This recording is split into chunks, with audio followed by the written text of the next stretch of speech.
We set up the Emotional Health and Wellbeing Plan to try and decrease the emotional distress that was caused by the floods and to increase people's individual and community resilience. The floods hit people hard. People had to be displaced from their homes, that the farms, their gardens, the community, the whole infrastructure, all the roads were all underwater.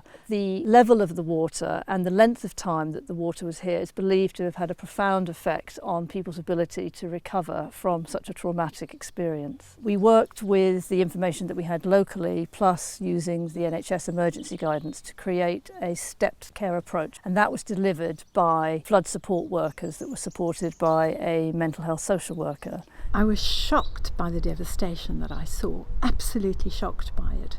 What I very quickly became aware of was what that meant to people's lives and what a toll the emotional aspect of giving practical support to such unhappy, stressed, desperate people that was taking on all of the people, and in particular the village agents. During the Somerset floods, when all the roads were cut off and nobody had access to their homes and they were all out in different areas living in temporary accommodation, I was supporting people by helping them to gain access to emotional support, but also to financial support through grants and assistance through local authority and through charitable organisations. The village agents were really struggling with the sort of enormity of everything that they were listening to.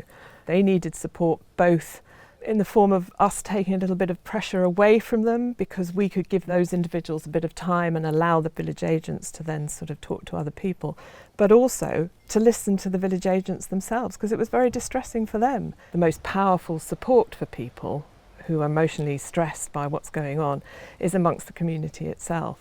So the idea was to try and go in and encourage any community events, either existing ones or create new ones, whereby people could support each other. And the people who came to coffee mornings would often do so in order to meet other people, but at the same time you'd end up having a little chat in the corner with them. We were able to say to them, look, have you thought about going to see your GP? And we could help you to get referral to mental health services. But as soon as you mention mental health services, sadly, people do clam up and they don't want to see themselves in that role. And one of the very useful things we were able to do was pass them on to counselling. For some reason that had less stigma attached to it. Moorland and Boroughbridge had never been flooded like this before. A lot of these people are elderly, they've lived there all their lives. One of the things that made recovery harder was that intense pain of watching everything that you'd built up over the years be destroyed, not only within your own home but the communities and all the beautiful nature that's around you.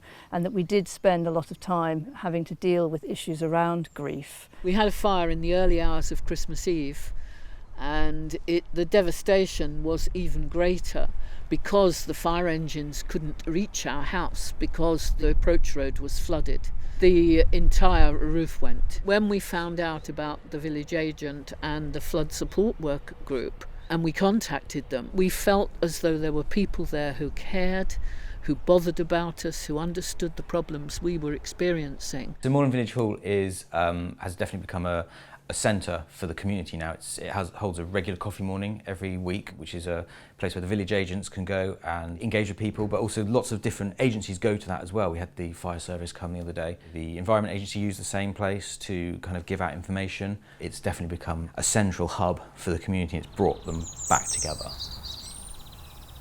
People didn't have homes, they didn't have access to communication, they didn't have cars, their animals were spread all over the country, and so emotional support could have got lost if we didn't have that put in place quite quickly. Looking back, I felt that the flood support workers, the village agents and the community support workers were really very much the glue in the recovery plan, and that it highlighted to me the importance of looking at people's emotional health needs as well as their physical health needs, and that needs to apply in all public health interventions.